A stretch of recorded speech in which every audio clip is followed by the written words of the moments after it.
What happens when a husband replies to his wife's "working late with my boss" text by saying he'll keep the boss's wife company,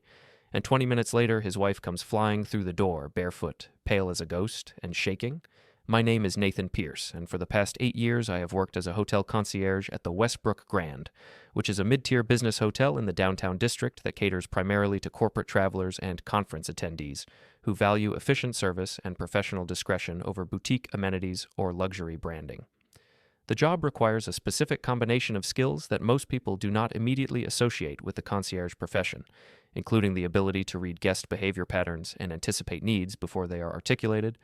to maintain detailed mental records of preferences and routines for hundreds of regular visitors, to navigate complex reservation systems and vendor relationships with precision, and to exercise absolute confidentiality regarding the private activities and personal circumstances of guests who trust us, to facilitate their travel arrangements without judgment or gossip. Before transitioning to hospitality work, I spent 6 years in hotel security operations at a larger property where I learned the technical aspects of keycard systems and access logs and surveillance protocols, and although I eventually moved away from the security department because I preferred guest-facing service roles over behind-the-scenes enforcement responsibilities, that background gave me a unique perspective on how hotels function as ecosystems, where every reservation and room assignment and service request leaves a documentary trail that can be reconstructed and analyzed by anyone who understands the underlying systems. My wife Amy and I have been married for 9 years, and for most of that time our relationship has been stable and comfortable in the way that many dual-income professional couples describe their marriages, where both partners maintain demanding careers and navigate the logistical complexities of coordinating schedules and managing household responsibilities and preserving enough time and energy for the maintenance of emotional intimacy despite the competing pressures of work obligations and social commitments.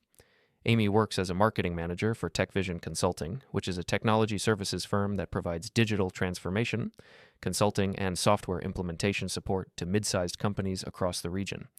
And her role involves managing client relationships and coordinating project teams and developing marketing strategies for the company's various service offerings. She has always been ambitious and image-conscious in ways that I have generally supported and admired,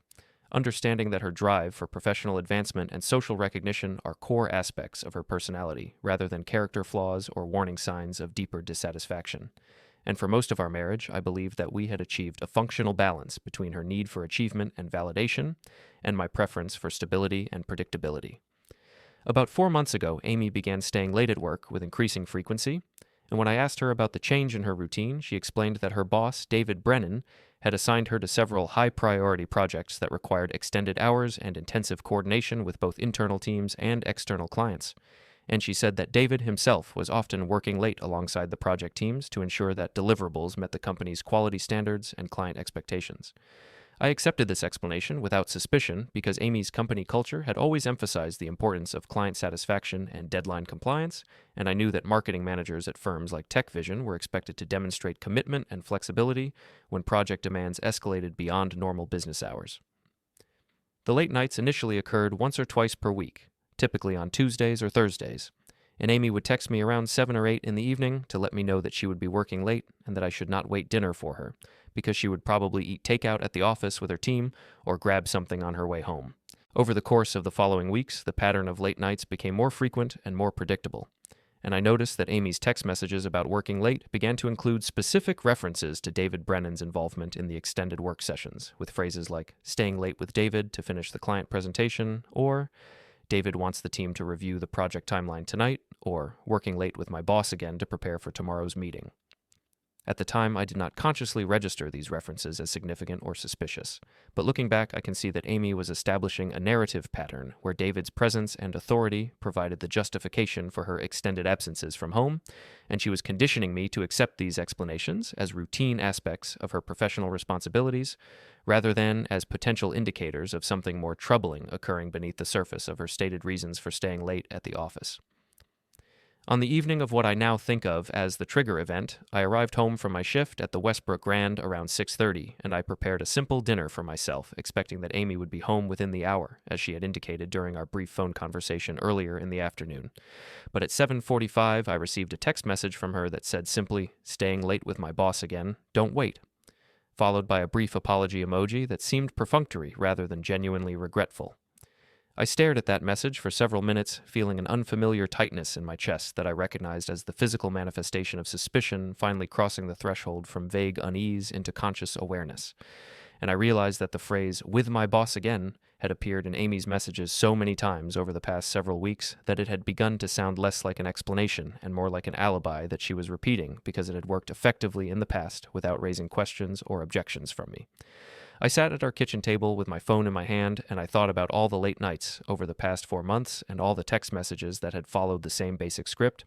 and I made a decision that I would later recognize as the pivotal moment when I transitioned from passive acceptance to active investigation. I opened the message thread, and I typed a response that was calculated to test whether Amy's late nights were genuinely about work or whether they involved something else entirely, and the message I sent read exactly as follows.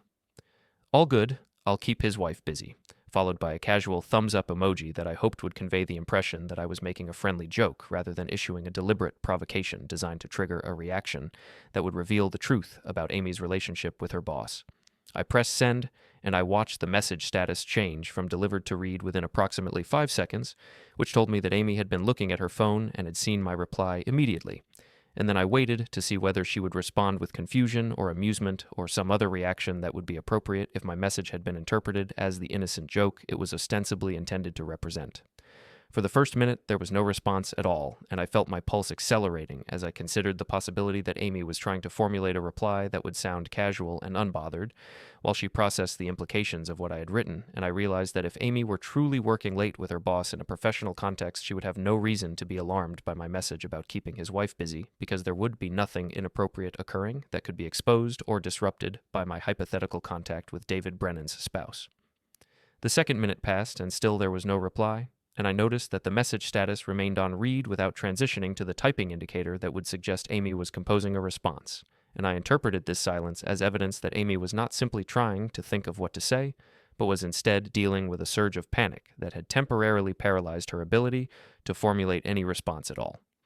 I set my phone down on the kitchen table, and I waited with a strange sense of calm detachment that I attributed to my years of training in hospitality security, where emotional composure during crisis situations was essential to maintaining control over unpredictable circumstances, and I found myself mentally cataloging all the behavioral indicators and communication patterns that I had been unconsciously noting over the past several months without allowing them to coalesce into a coherent picture of what was actually happening in my marriage. Approximately 20 minutes after I had sent my message about keeping David Brennan's wife busy, I heard the unmistakable sound of a car door slamming in the parking lot outside our building, and I glanced at the clock on the microwave and noted that it was only 8:15, which was at least 2 hours earlier than Amy typically returned home on nights when she claimed to be working late at the office.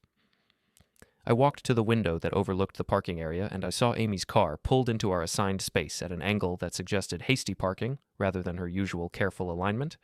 and I watched as she got out of the driver's side door and hurried toward the building entrance with her purse clutched against her chest and her phone still visible in her other hand.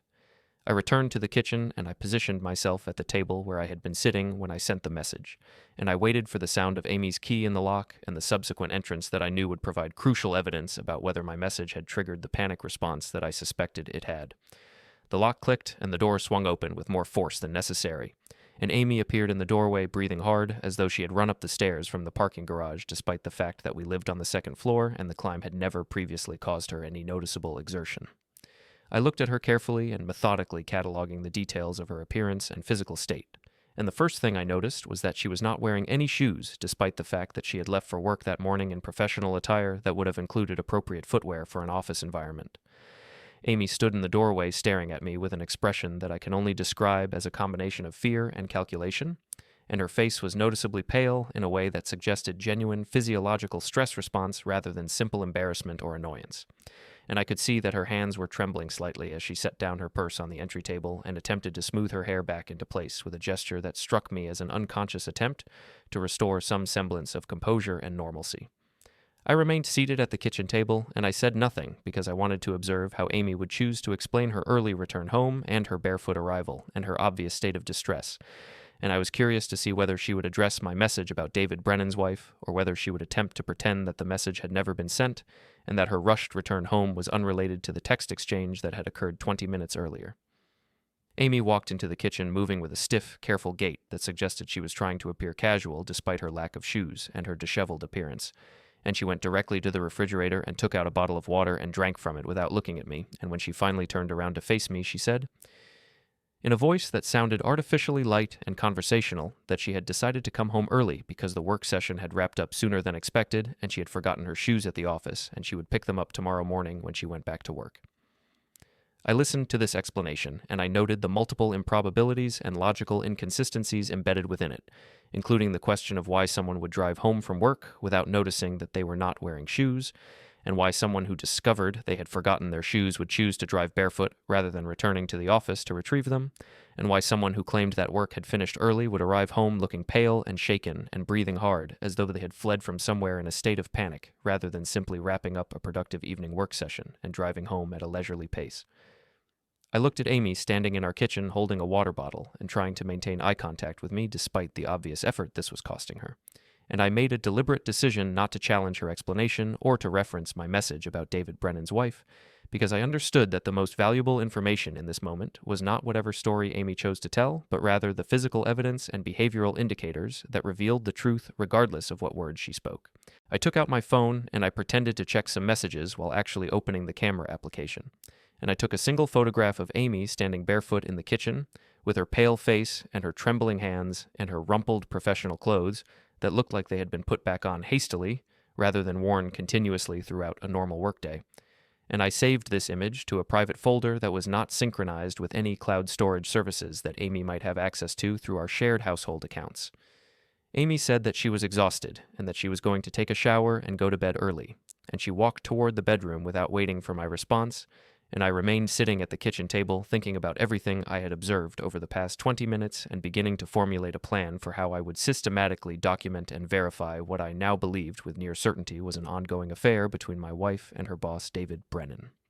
I opened my laptop and I navigated to our shared household calendar application where Amy maintained her work schedule and personal appointments, and I began to review the pattern of late nights over the past 4 months with new eyes that were now actively looking for evidence rather than passively accepting the explanations that Amy had provided for her extended absences from home. The morning after Amy's barefoot arrival, I woke early and waited until she had left for work before opening my laptop to begin what I understood would be a systematic review of the documentary evidence that existed within our shared household digital systems,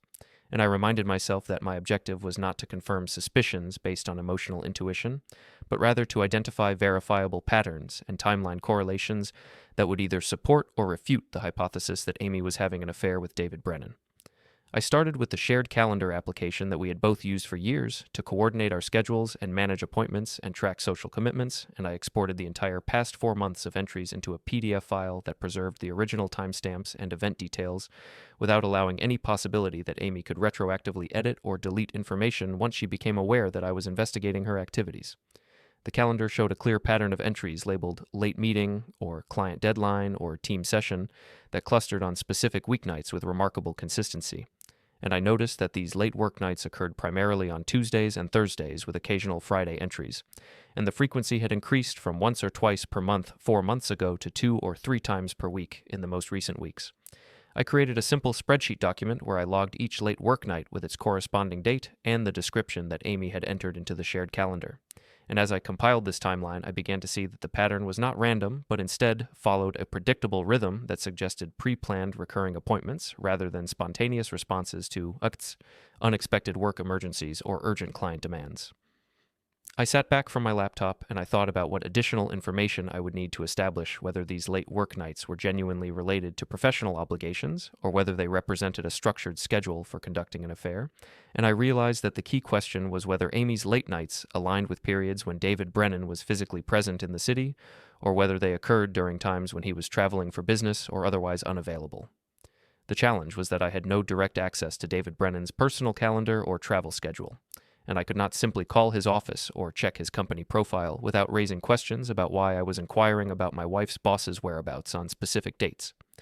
I closed the calendar export, and I sat quietly at my kitchen table, drinking coffee and thinking about the professional knowledge and industry connections that I had accumulated during my years working in hotel operations.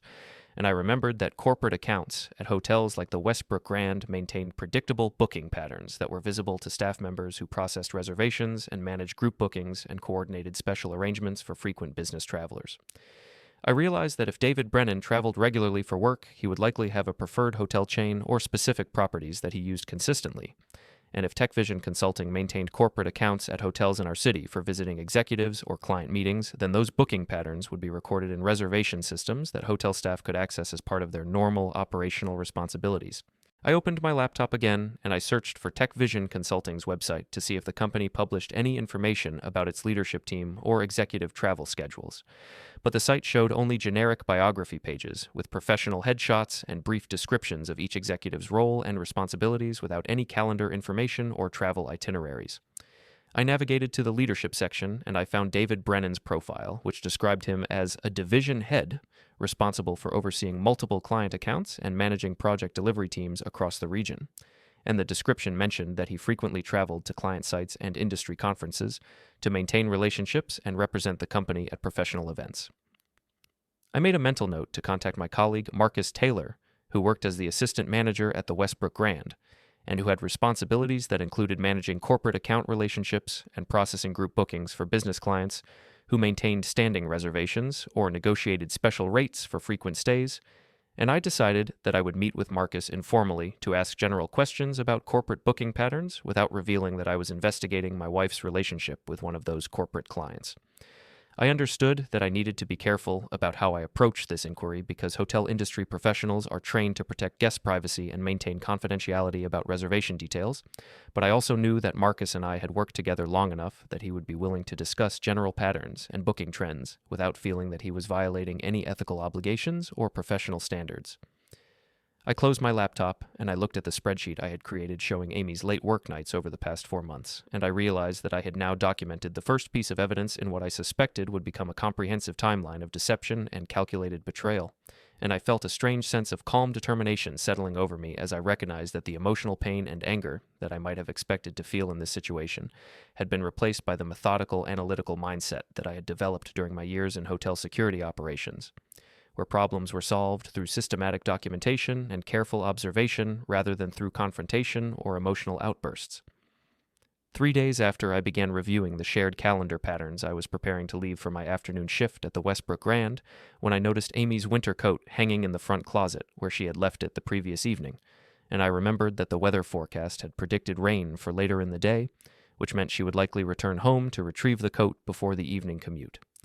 I reached into the closet to move the coat to a more accessible position where Amy could easily grab it if she came home during her lunch break. And as I lifted the coat from its hanger, I felt the distinct weight and rectangular shape of something solid in one of the inner pockets that suggested the presence of an object that had been forgotten or deliberately stored there. I carried the coat to the kitchen table, and I checked the time to confirm that I still had 20 minutes before I needed to leave for work, and then I systematically went through each of the coat's pockets, starting with the outer ones, which contained only a crumpled tissue and a few coins and a receipt from a coffee shop dated 2 weeks earlier. I moved to the inner pockets, which were deeper and designed to hold items like wallets or phones that needed to be kept secure and protected from the weather, and in the left inner pocket, my fingers closed around a thin plastic card that I immediately recognized by size and thickness as a hotel keycard, even before I pulled it out to examine it more closely. I held the keycard up to the light coming through the kitchen window, and I saw that it bore the distinctive burgundy and gold logo of Regency Suites, which was an upscale hotel chain that catered primarily to business executives and affluent travelers who valued luxury accommodations and premium amenities over the efficient functionality that properties like the Westbrook Grand offered to cost-conscious corporate clients. I turned the card over in my hands, and I noted that it showed no room number or guest name on either side, which was standard practice for modern hotel keycards that stored all identifying information on the magnetic stripe rather than printing it on the card surface where it could be visible to anyone who happened to see the card in a guest's possession. I set the keycard down on the kitchen table, and I walked to the small desk in our home office where I kept a stack of newspapers that I had not yet taken to the recycling bin. And I selected the most recent paper, which was dated today, and carried it back to the kitchen where I placed it on the table beside the keycard. I took out my phone and I opened the camera application, and I carefully arranged the keycard and the newspaper so that both were clearly visible in the frame with the Regency Suites logo and the newspaper date stamp positioned in a way that would allow anyone viewing the photograph to confirm exactly when this evidence had been documented and to verify that the keycard was a real physical object rather than a digital image that could have been manipulated or fabricated. I took several photographs from different angles to ensure that at least one image would be clear and well lit enough to serve as credible documentation if I ever needed to present this evidence to anyone else, and then I reviewed the photos on my phone screen to confirm that the Regency Suites logo was legible and that the newspaper date was readable and that there was no ambiguity about what was being documented or when the documentation had occurred. I saved the best photograph to the same private folder where I had stored the image of Amy standing barefoot in our kitchen 3 nights earlier, and I made sure that this folder was not set to automatically back up to any cloud storage services that might be accessible through our shared household accounts or through any devices that Amy used. I returned the keycard to the exact position in the coat's inner pocket where I had found it, and I carefully rehung the coat in the closet at the same angle and location where it had been before I had moved it, and I checked the time and saw that I now had only 8 minutes before I needed to leave for work, which meant I did not have time to conduct any additional investigation or to research information about Regency Suites and its corporate booking policies. I grabbed my work bag and my own coat, and I left the apartment, and as I drove toward the Westbrook Grand, I thought about the implications of finding a Regency Suites keycard in Amy's coat pocket, and I began to formulate questions about how I could determine when that card had been issued and what it might reveal about Amy's activities during the time periods that corresponded with her calendar entries for late work nights.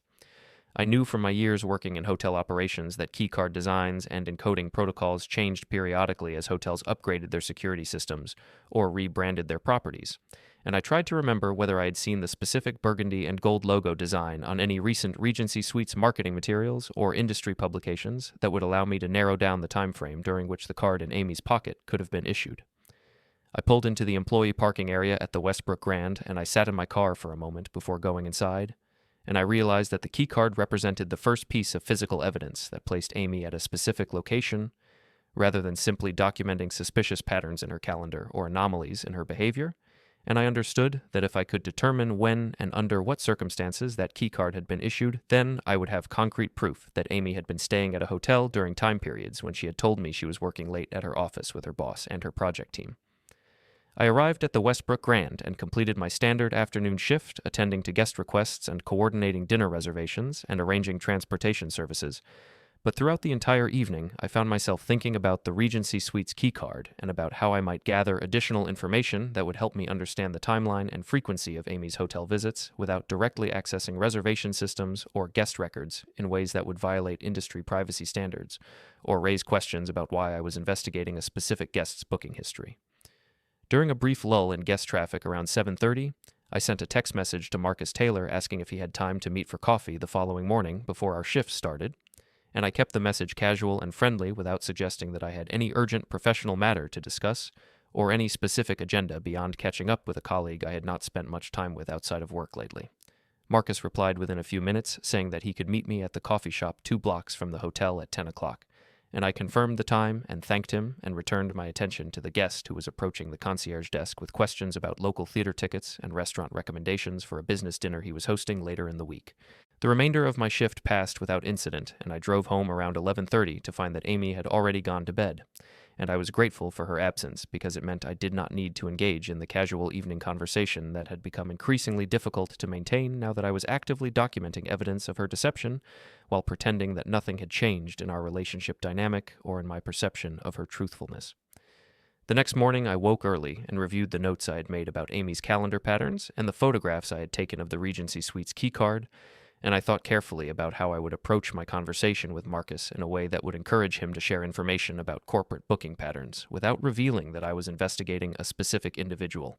or that I had personal reasons for wanting to understand how business travelers used hotel accommodations in our city. I left the apartment at 9:30 and drove to the coffee shop where Marcus and I had agreed to meet, and I arrived a few minutes early, which gave me time to order coffee and select a table near the back of the shop where we could talk without being overheard by other customers or by the baristas working behind the counter. Marcus walked in at exactly 10 o'clock carrying his laptop bag and wearing the same professional attire that all Westbrook Grand management staff were expected to maintain even during off-duty hours when we might encounter guests or business partners in public settings. And he greeted me with the easy familiarity of someone I had worked alongside for several years and with whom I had developed the kind of collegial friendship that exists between people who share professional experiences and industry knowledge without necessarily socializing extensively outside of work contexts. We spent the first few minutes exchanging updates about recent guest incidents and staffing changes at the hotel, and discussing the upcoming holiday season, which always brought increased booking volume and more complex coordination challenges as corporate clients scheduled year-end events and traveling families requested special accommodations and services. After this initial conversation had established a comfortable and casual tone, I steered the discussion toward corporate account management by mentioning that I had been thinking about the patterns I observed in business traveler behavior and asking Marcus whether he had noticed any interesting trends in how corporate clients used hotel services differently than leisure travelers or individual business guests who booked their own accommodations. Marcus immediately became animated and began describing the various corporate account relationships that the Westbrook Grand maintained with regional companies and national consulting firms. And he explained that corporate accounts typically negotiated special rates and established standing reservations for executives who traveled frequently and who valued the convenience of having preferred rooms and guaranteed availability rather than booking each trip individually through standard reservation channels. I listened attentively and asked follow-up questions about which types of companies maintained the most active corporate accounts and whether executives tended to book rooms for overnight stays or whether some corporate clients used hotel suites for extended daytime meetings or private work sessions that did not necessarily involve overnight accommodation. Marcus said that the patterns varied considerably depending on the company's travel policies and the specific needs of individual travelers, but he noted that some executives maintained remarkably consistent booking schedules that suggested regular business activities in the city rather than occasional visits tied to specific client meetings or project deadlines. I nodded and mentioned casually that I had heard from a friend in the industry that properties like Regency Suites catered to a similar corporate executive clientele but with a more upscale positioning that emphasized luxury amenities over operational efficiency. And I asked Marcus whether he was familiar with how Regency Suites structured their corporate account programs, or whether their booking patterns differed significantly from what we saw at the Westbrook Grand.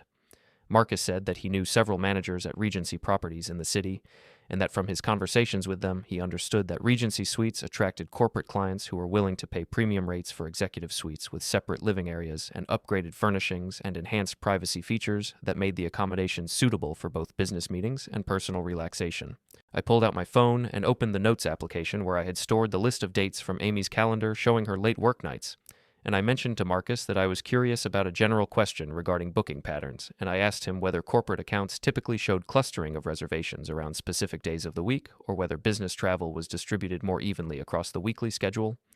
Marcus looked at the dates I was showing him without asking why I was interested in this particular pattern, and he said that in his experience, corporate bookings for regional executives often followed predictable weekly rhythms, with midweek stays being most common because they allowed travelers to conduct business on Tuesday through Thursday while minimizing time away from their home offices on Mondays and Fridays. I thanked Marcus for his insights, and I shifted the conversation back to general hotel industry topics, and after another 15 minutes of casual discussion about upcoming changes in reservation technology and guest service trends,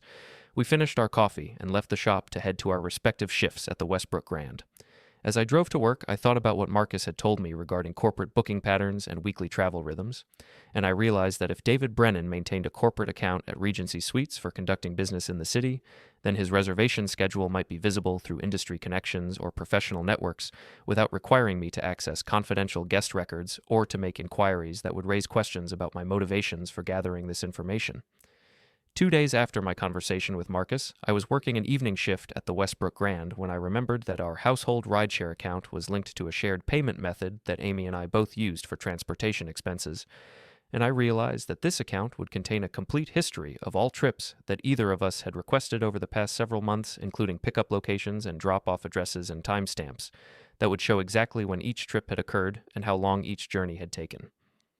I waited until I returned home that night after Amy had already gone to bed, and I opened my laptop and logged into the rideshare application using the credentials that we had always shared as part of our general approach to managing household services and finances through joint accounts that either of us could access at any time for legitimate purposes related to reviewing expenses or coordinating transportation logistics. The account dashboard showed a trip history section that allowed me to filter rides by date range and by user, and I selected the option to display all of Amy's trips over the past 4 months, which corresponded to the time frame during which her late work nights had become increasingly frequent according to the calendar pattern I had already documented. The system generated a chronological list of approximately 30 trips that Amy had requested during this period, and I began scrolling through the entries looking for any patterns or recurring addresses that might indicate where Amy was actually going on the evenings when she told me she was staying late at work with her boss and her project team. The majority of the trips showed routine routes between our apartment and Amy's office building in the downtown business district, but as I continued reviewing the list, I noticed several evening trips that had originated from her office address but had terminated at locations that were not our home address and that did not correspond to any restaurants or entertainment venues or friends' homes that I recognized from our social life or from Amy's previous descriptions of where she spent her time outside of work. I clicked on the first of these anomalous trips, which had occurred on a Tuesday evening 6 weeks ago, and I saw that the drop-off location was listed as an address in Riverside Heights, which was an upscale residential neighborhood approximately 20 minutes from downtown, where executives and successful professionals typically owned large single-family homes with substantial property values and well-maintained landscaping. I opened a new browser tab, and I copied the Riverside Heights address into a search engine to see what information was publicly available about the property, and within seconds, the search results displayed several real estate listing websites showing that the address corresponded to a 4-bedroom colonial-style home that had been purchased 8 years ago for a price that suggested the owners were affluent and established in their careers. I clicked through to one of the property record databases that provided historical ownership information, and I saw that the current owners were listed as David M. Brennan and Claire E. Brennan, and I felt my pulse accelerate as I realized that I had just confirmed that Amy had taken a rideshare directly from her office to her boss's home address on an evening when she had sent me a text message saying she was staying late to work on client deliverables. I returned to the rideshare account trip history, and I began systematically checking each of the other evening trips that had shown unusual destinations, and I discovered that the Riverside Heights address appeared 4 additional times in the list of drop-off locations spanning a period from 5 weeks ago to as recently as 3 nights ago when Amy had texted me to say she would be working late and would grab dinner on her way home. I took screenshots of each of these 5 rideshare receipts, making sure to capture the complete trip details, including the pickup time and drop-off time, and the origin address and destination address, and the fare amount that had been charged to our shared payment method. And I saved these images to the private folder on my phone where I was accumulating the growing collection of evidence that documented Amy's pattern of deception. I sat back from my laptop and I thought about the implications of what I had just discovered, and I understood that the rideshare receipts represented a significant escalation in the strength of the evidence I was gathering, because they showed not just suspicious calendar patterns or forgotten hotel keycards, but actual documented trips to David Brennan's home during time periods when Amy had explicitly told me she was working late at her office.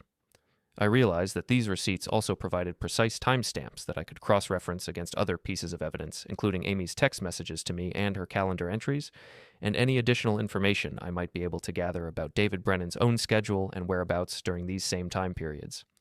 I opened a new spreadsheet document and I began creating a comprehensive timeline that integrated all of the evidence I had collected so far, and I set up columns for the date and time and location and type of evidence and notes about what each piece of documentation revealed about Amy's activities and statements. I entered the 5 rideshare trips to David Brennan's home address, along with the corresponding calendar entries from Amy's work schedule and the text messages she had sent me on those same evenings claiming to be staying late at the office. And I could see that the pattern was absolutely clear and undeniable in showing that Amy had been lying to me repeatedly and systematically about where she was spending her evenings and who she was spending that time with.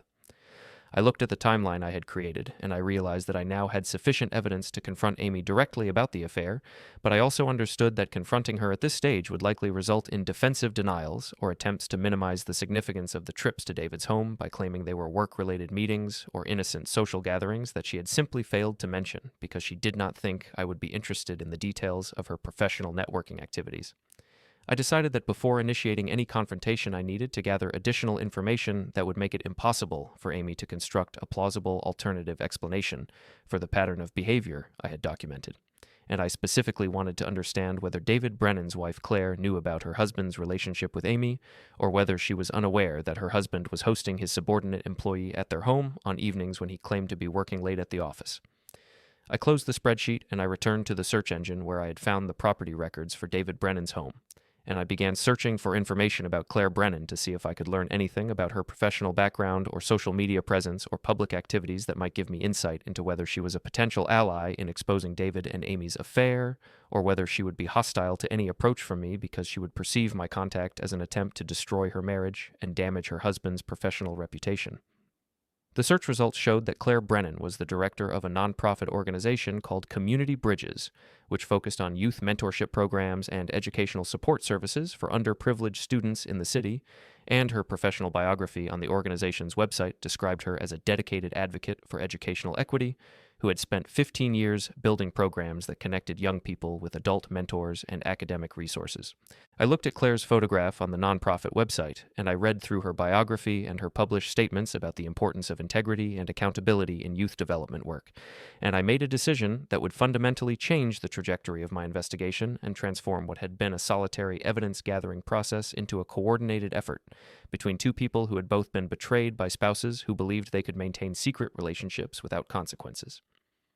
I opened my personal email account and I began composing a message to Claire Brennan using the contact email address listed on the Community Bridges website, and I wrote carefully and precisely about who I was and why I was reaching out to her and what evidence I had discovered that suggested our spouses were involved in a relationship that went far beyond appropriate professional boundaries.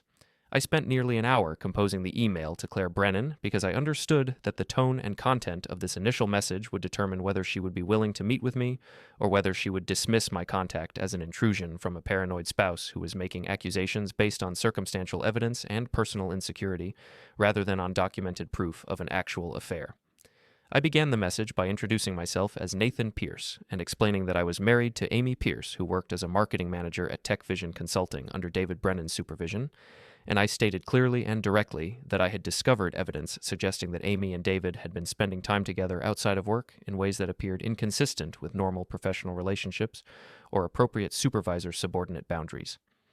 I described the specific pieces of evidence I had gathered, including the ride-share receipts showing multiple trips from Amy's office to the Riverside Heights address that public records identified as the Brennan family home, and I mentioned the pattern of late work nights on Amy's calendar that had increased in frequency over the past 4 months and that always included references to staying late with her boss to complete project work or prepare for client meetings. I acknowledged that this evidence might have innocent explanations and that I was not contacting Claire with the intention of making unfounded accusations or causing unnecessary distress, but I said that the pattern I had documented raised serious questions that I believed warranted further investigation and that I thought Claire deserved to be aware of the circumstances so that she could make her own informed decisions about how to respond to this information. I concluded the email by saying that I would understand completely if Claire preferred not to respond or did not wish to meet with me, but that if she was willing to discuss this matter, I would be available to meet at whatever time and location she found convenient and comfortable, and I provided my personal cell phone number along with my work schedule for the coming week so that she could contact me directly if she decided that a conversation would be worthwhile. I read through the entire message 3 times, checking for any language that sounded accusatory or emotional, or that might cause Claire to perceive me as unstable or unreliable, and once I was satisfied that the tone was appropriate and the content was factual, I pressed send and then closed my laptop, knowing that there was nothing more I could do except wait to see whether Claire would respond. I did not have to wait long, because the following afternoon while I was working at the Westbrook Grand, I received a phone call from an unknown number, and when I answered, a woman's voice identified herself as Claire Brennan and said that she had received my email and that she wanted to meet with me as soon as possible to discuss what I had written and to share information that she believed would be relevant to my investigation of my wife's activities. Her voice was calm and controlled, but I could hear an undertone of anger or determination that suggested she was not surprised by the content of my message and that she had her own reasons for wanting to pursue this conversation, beyond simply satisfying curiosity about whether her husband was having an affair with one of his employees. I told Claire that I could meet her that evening after my shift ended at 7, and she suggested that we meet at her nonprofit office rather than at any public location where we might be observed by mutual acquaintances or by anyone connected to Tech Vision Consulting who might report back to David about having seen his wife meeting privately with one of his employees' husbands. I agreed to this arrangement, and I took down the address of the Community Bridges office, which was located in a converted warehouse building in the Arts District, approximately 15 minutes from the Westbrook Grand, and Claire said she would wait for me in her office and would make sure that the building's main entrance remained unlocked so that I could access the suite without needing to be buzzed in through the security system. The remainder of my shift passed slowly as I found myself constantly checking the time and thinking about what Claire might tell me during our meeting and what evidence she might have gathered independently that would either corroborate or contradict the pattern I had documented through my review of Amy's calendar and rideshare history and the discovery of the Regency Suites keycard. At 7 o'clock, I left the Westbrook Grand and drove directly to the Arts District, and I found the converted warehouse building easily because it was marked with a large Community Bridges sign mounted above the main entrance, along with colorful murals depicting young people engaged in various educational and mentoring activities. I parked in the visitor lot, and I walked into the building, which had clearly been renovated recently to create modern office spaces, while preserving the industrial character of the original warehouse structure, with its exposed brick walls and high ceilings and large windows that would have provided natural light during daytime working hours. The Community Bridges suite was located on the second floor, and I climbed the stairs and found Claire waiting for me in her office, which was furnished simply with a desk and several chairs and walls covered with photographs showing program participants and mentors engaged in tutoring sessions and group activities and graduation celebrations. Claire stood up as I entered, and she shook my hand with a firm grip that conveyed professionalism and confidence, and she gestured for me to sit in one of the chairs positioned across from her desk, while she returned to her own seat and opened a manila folder that was sitting on the desk surface in front of her. She looked at me directly and said without any preliminary small talk that she had filed for legal separation from David 3 weeks ago and that she had been documenting his pattern of infidelity for approximately 2 months prior to making that filing, and she said that my email had arrived at a moment when she was actively gathering evidence to support her divorce case and to protect her interests in the property settlement and custody arrangements that would need to be negotiated as part of the separation proceedings. I felt a shock of recognition as I realized that Claire's statement meant she had already known about David's affair with Amy, or possibly with other women, before I had contacted her, and this realization immediately answered my earlier question about whether Claire would be a potential ally or an adversary in any effort to expose the relationship and hold both David and Amy accountable for their deception. Claire must have seen the surprise register on my face because she smiled slightly and said that she had suspected David was having affairs for several years, but that she had only recently decided to gather concrete evidence rather than continuing to accept his explanations and excuses about work travel and late nights at the office, and she explained that what had finally motivated her to take action was discovering that David had been using their home as a meeting place for at least one of his affairs. During times when Claire was traveling for work or attending evening events related to her nonprofit responsibilities. Claire opened the manila folder, and she removed a stack of documents that included printed spreadsheets and calendar pages and photographs and bank statements, and she spread these materials across her desk in a way that allowed me to see them while she explained what each piece of evidence documented and how the various elements connected to form a comprehensive timeline of David's activities over the past several months. The first document she showed me was a travel expense report that David had submitted to Tech Vision Consulting, claiming reimbursement for hotel stays at Regency Suites on 6 different dates over a 3-month period, and Claire explained that she had obtained copies of these reports through David's home office computer, which he had failed to password protect adequately and which she had been able to access during times when he was away from the house. She pointed to the dates on the expense report, and then she showed me a printed calendar that marked these same dates with notes indicating that they corresponded to evenings when David had told Claire he was staying late at the office for client meetings or project deadlines, and I immediately recognized that several of these dates also appeared on my own timeline as evenings when Amy had sent me text messages about working late with her boss. Claire then showed me a set of bank statements highlighting charges from various restaurants and hotels that had been made on David's personal credit card rather than on his corporate card, and she explained that the amounts and locations suggested upscale dining and premium accommodations that would be consistent with someone conducting an affair rather than simply grabbing quick meals during legitimate work sessions. I pulled out my phone and I opened the private folder where I had been storing my own evidence, and I showed Claire the screenshots of the rideshare receipts documenting Amy's trips to the Riverside Heights address, along with the photographs I had taken of the Regency Suites keycard and the calendar pattern showing Amy's late work nights. Claire examined each image carefully, and she cross-referenced the dates and times against her own documentation, and within minutes we had established that the timelines matched almost perfectly with Amy's rideshare trips to the Brennan home, occurring on evenings when David's expense reports showed no hotel charges, which suggested he was conducting the affair at home rather than at hotels during those particular encounters. Claire looked up from the evidence we had spread across her desk, and she said that she believed we now had sufficient documentation to prove that David and Amy had been engaged in a sustained affair that involved both deception of their respective spouses and potential violations of Tech Vision Consulting's workplace ethics policies regarding supervisor-subordinate relationships, and she asked me directly whether I was interested in pursuing consequences beyond simply confronting Amy privately about her infidelity, or whether I wanted to explore options for exposing the affair in ways that would create professional and social accountability rather than just personal embarrassment.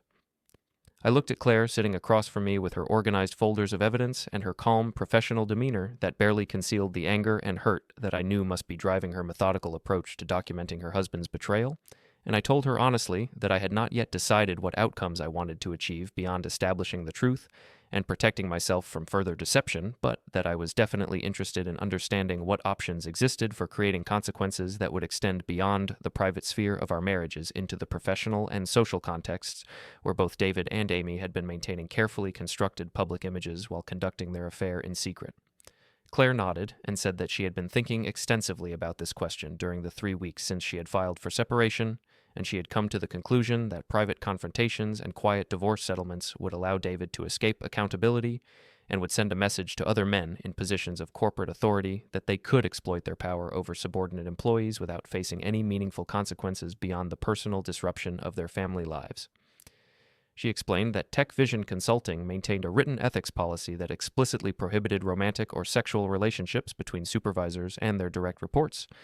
because such relationships created conflicts of interest and potential legal liability related to hostile work environment claims and allegations of quid pro quo sexual harassment, and she said that this policy included provisions for immediate investigation and potential termination of employment for executives who violated these standards regardless of whether the relationships were technically consensual or whether any formal complaints had been filed by the subordinate employees involved in the relationships. Claire had obtained a copy of this ethics policy through the company's public employee handbook, which was available on the Tech Vision website, and she showed me the relevant sections that described the prohibition on supervisor-subordinate relationships and the investigation procedures that would be triggered if the company's human resources department received credible evidence that such relationships were occurring. I read through the policy language carefully, and I understood immediately that Claire was proposing a strategy that would transform our private discoveries about the affair into formal workplace ethics complaints that would force Tech Vision's. I read through the policy language carefully, and I understood immediately that Claire was proposing a strategy that would transform our private discoveries about the affair into formal workplace ethics complaints that would force Tech Vision's human resources department to conduct an official investigation that could result in David's termination, or at minimum, his removal from any supervisory authority over Amy and other employees who might have been subjected to similar inappropriate advances or pressure from someone who controlled their project assignments and performance evaluations and career advancement opportunities. Claire said that she had already consulted with an employment attorney who specialized in workplace discrimination and harassment cases, and the attorney had confirmed that the evidence we had gathered would be sufficient to support credible ethics complaints that would meet the threshold for triggering the company's mandatory investigation procedures, and that would protect us legally from any claims that we were making false accusations or engaging in malicious attempts to damage David's professional reputation without legitimate justification. I asked Claire what the process would involve if we decided to move forward with filing formal complaints, and she explained that both of us would need to retain our own attorneys who would draft separate complaint documents that would be submitted electronically to Tech Vision's Human Resources Director, along with supporting evidence including the rideshare receipts and hotel records and timeline documentation that showed the pattern of David's relationship with Amy during work hours and using work-related communications and potentially involving company resources or time that David was being paid to devote to legitimate business activities. Claire emphasized that it was important for both of us to file independent complaints rather than submitting a single joint complaint, because the company's investigation protocols gave higher priority to situations where multiple complainants from different sources reported the same conduct, and she said that dual complaints would trigger an automatic interim suspension policy that would remove David from his position immediately while the investigation was being conducted, rather than allowing him to remain in his role where he might be able to intimidate witnesses or destroy evidence or use his authority to retaliate against Amy or other employees who might be interviewed as part of the investigative process. I sat back in my chair and I thought about the implications of pursuing this formal institutional approach rather than simply confronting Amy privately and demanding that she end the affair and commit to rebuilding our marriage through counseling or other reconciliation efforts. And I realized that Claire's proposal represented a fundamentally different philosophy about how to respond to betrayal and deception, in that it focused on creating public accountability and professional consequences rather than attempting to repair the private relationship damage through negotiation and forgiveness and mutual commitment to change. I asked Claire directly why she had chosen this approach rather than keeping the separation and divorce proceedings private and discreet, and she told me that her decision was based partly on her anger at David's years of deception and his arrogant assumption that he could conduct affairs without facing any meaningful consequences,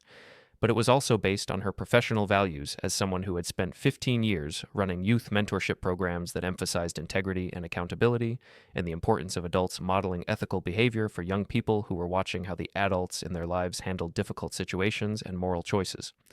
Claire said that she had thought carefully about whether pursuing public exposure of David's affair might damage her own reputation or create awkward social situations within their professional and personal networks. and she had decided that she was willing to accept those risks because she believed that allowing David to escape consequences would make her complicit in perpetuating a culture where powerful men could exploit their positions without accountability, and where the women who were involved with these men, either willingly or through coercion, would continue to be seen as equally culpable rather than as victims of systematic power imbalances that made it difficult or impossible for them to refuse advances from supervisors who controlled their economic security and professional futures. I listened to Claire's explanation, and I recognized that her framing of the situation was more sophisticated and politically conscious than my own initial response had been,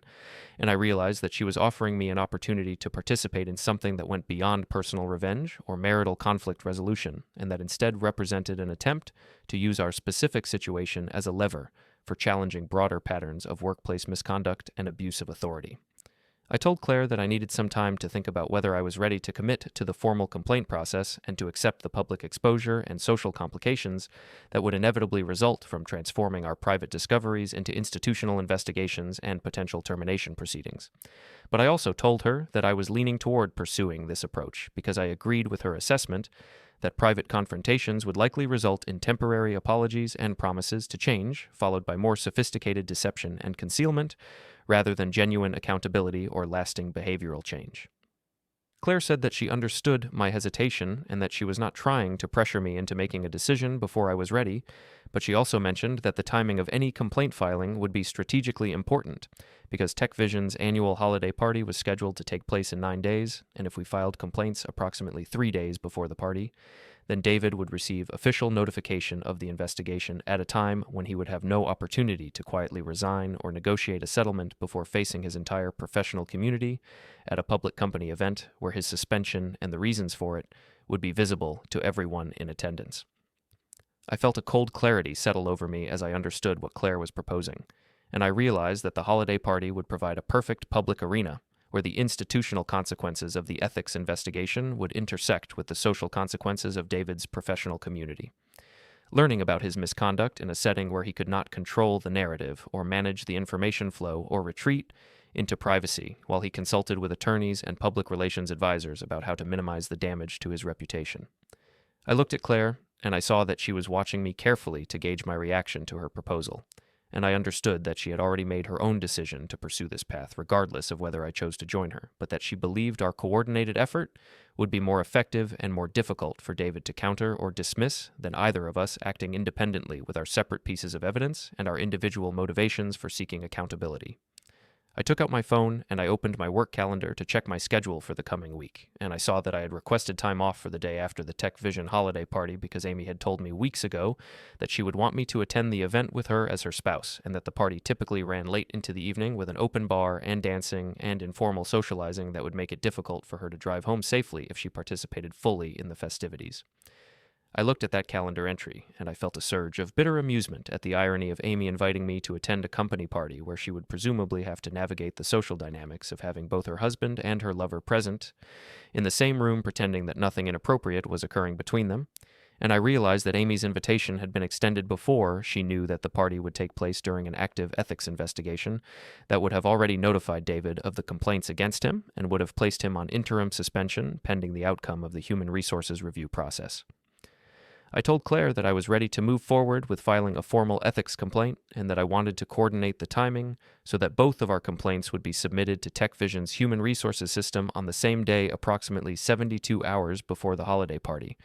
and I asked her to provide me with the contact information for the employment attorney she had consulted so that I could schedule my own consultation and begin the process of drafting my complaint document and organizing my evidence into a format that would be appropriate for submission to a corporate investigation process. Claire wrote down the name and contact information for her employment attorney on a piece of Community Bridges letterhead, and she handed it across the desk to me, along with a copy of the TechVision ethics policy document and a sample complaint template that her attorney had provided showing the standard format and language that human resources departments expected to see in formal ethics. Complaints filed by individuals who were not themselves employees of the company, but who had legitimate standing to report misconduct because they had been personally affected by policy violations that created conflicts of interest or potential legal liability for the organization. I thanked Claire for her thoroughness and her willingness to share information and strategic insights that would have taken me considerably longer to develop on my own, and I told her that I would contact the attorney first thing in the morning to schedule a consultation and begin the process of transforming my evidence collection into a formal legal document that would meet the standards required to trigger an institutional investigation. Claire and I spent another 30 minutes comparing our evidence timelines and identifying specific dates and incidents that would be most powerful in demonstrating the sustained and systematic nature of the affair rather than presenting it as a brief lapse in judgment or a one-time mistake that David and Amy might try to characterize as an isolated incident that had already ended and that did not warrant severe professional consequences or public exposure. We agreed that the rideshare receipts showing multiple trips to the Brennan home address over a period of several weeks were particularly damaging because they established a pattern of Amy traveling to David's residence during times when Claire was away and when David had told his wife he would be working late at the office, and these receipts combined with David's hotel expense reports and the Regency Suites keycard I had found in Amy's coat created a comprehensive picture of two people who were using multiple locations and multiple deception strategies to conceal an ongoing relationship from their spouses and from their professional colleagues. Before I left Claire's office, we exchanged personal cell phone numbers, and we agreed to maintain regular communication over the next several days as we each worked with our respective attorneys to finalize our complaint documents and to coordinate the timing of our electronic submissions to the TechVision Human Resources System so that both complaints would arrive within minutes of each other and would trigger the automatic pattern alert flag that Claire had explained would escalate the matter to the highest priority investigation status. Claire walked me to the door of the Community Bridges suite, and as we shook hands, she said something that I would remember later when I was trying to make sense of my own emotional response to the situation. And she told me that she had initially felt tremendous guilt and shame about David's affairs because she had wondered whether she had somehow failed as a wife or whether there was something she could have done differently that would have prevented him from seeking relationships with other women, but that she had come to understand through therapy and through conversations with other women who had experienced similar betrayals that the responsibility for David's choices belonged entirely to him, and that her only obligation now was to protect herself and her children and to ensure that he faced appropriate consequences for violating both his personal commitments and his professional ethical standards. I drove home from the arts district thinking about what Claire had said regarding guilt and responsibility,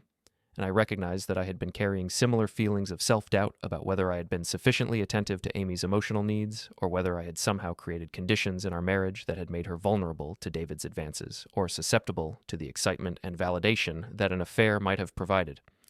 I realized as I pulled into our apartment building parking lot that Claire's framing of the situation was more accurate and more useful than my own tendency toward self-blame,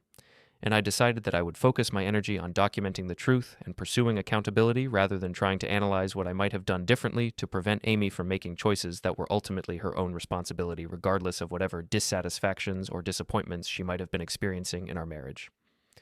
The following morning, I called the employment attorney whose contact information Claire had provided, and I was able to schedule a consultation for that same afternoon during a break between my morning and evening shifts at the Westbrook Grand. The attorney's name was Jonathan Lane, and his office was located in a professional building near the courthouse. And when I arrived for our meeting, he greeted me with the kind of straightforward efficiency that I appreciated in professional service providers who understood that clients valued competence and clarity over elaborate displays of sympathy or personal connection. I showed Jonathan the evidence I had collected, including the rideshare receipts and the calendar timeline and the photographs of the Regency Suites keycard, and I explained the coordination plan that Claire and I had developed for filing simultaneous complaints that would trigger TechVision's dual-source investigation protocol and interim suspension policy. Jonathan reviewed each piece of evidence carefully and asked detailed questions about how I had obtained the various documents and whether any of my evidence-gathering activities had involved accessing Amy's personal devices or accounts in ways that might be characterized as invasive or potentially illegal. And I explained that everything I had collected came from shared household accounts that both Amy and I had legitimate access to or from physical items like the keycard that I had discovered in clothing that was stored in our shared closet space. Jonathan nodded and said that my evidence collection methods were appropriate and legally defensible, and that the documentation I had assembled was more than sufficient to support a credible ethics complaint that would meet TechVision's investigation threshold. And he explained that the key elements of an effective complaint were specificity regarding dates and locations and behaviors, corroboration through multiple independent sources of evidence, and clear connection to the company's written ethics policy language that defined prohibited conduct and established investigation procedures. We spent the next hour drafting the complaint document using the template that Claire's attorney had provided as a starting point, and Jonathan helped me organize my evidence chronologically and craft language that was factual and precise without being emotionally inflammatory or making claims that went beyond what the documented evidence could directly support. The complaint described the pattern of Amy's late work nights and her text messages referencing staying late with her boss, and it detailed the rideshare trips to David Brennan's home address during times when David had claimed to be working late at the office, and it referenced the hotel keycard discovery and the timeline correlation between Amy's calendar entries and David's travel expense reports that Claire had obtained through her own investigation of her husband's activities. Jonathan explained that once the complaint was filed, TechVision's human resources director would be required under the company's written policies to notify David Brennan within 24 hours that he was the subject of an ethics investigation and that he was being placed on interim administrative leave pending the completion of the investigation and the determination of whether policy violations had occurred that warranted disciplinary action up to and including termination of employment. He said that this notification would typically be delivered through a formal letter sent to David's work email address and also through a phone call from the HR director requesting an immediate meeting to discuss the investigation. And Jonathan warned me that once David received this notification, he would almost certainly contact Amy to inform her that complaints had been filed and to coordinate their stories or to pressure her to provide statements that would minimize the appearance of impropriety or characterize their relationship as purely professional despite the evidence suggesting otherwise. I asked Jonathan what would happen at the TechVision holiday party if the complaints were filed 3 days before the event, as Claire and I had planned, and he said that David would technically be prohibited from attending company functions while he was on administrative leave, but that the company might not have time to communicate this restriction to all employees before the party took place, which meant there was a possibility that David might attempt to attend the event, either because he had not fully processed the seriousness of the investigation, or because he wanted to demonstrate to his colleagues that he was confident the complaints were baseless and that he expected to be quickly exonerated. Jonathan said that if David did attend the party while under investigation, it would likely be seen as poor judgment by the HR department, and might be used as additional evidence of his unwillingness to take the ethics process seriously or to recognize that his conduct had created legitimate concerns that required formal institutional review. I left Jonathan's office with a draft copy of the complaint document that he said he would finalize and prepare for electronic submission once I confirmed the exact date and time that Claire's attorney would be filing her parallel complaint, and I returned to the Westbrook Grand for my evening shift, feeling a sense of clarity and purpose that had been absent during the earlier phase of my investigation, when I had been gathering evidence without a clear plan for how that evidence would be used or what outcomes I was trying to achieve. I sent a text message to Claire letting her know that I had met with the attorney and that my complaint was ready to be filed pending coordination of our submission timing, and she replied within minutes saying that her attorney had also completed the final draft of her complaint, and that we should plan to submit both documents on the morning of the 18th, which would be exactly 3 days before the TechVision holiday party and would give the company just enough time to notify David of his administrative leave status, but not enough time for him to organize an effective defense strategy or to negotiate any kind of quiet resignation that would allow him to avoid the public exposure that would occur when his colleagues learned about the investigation.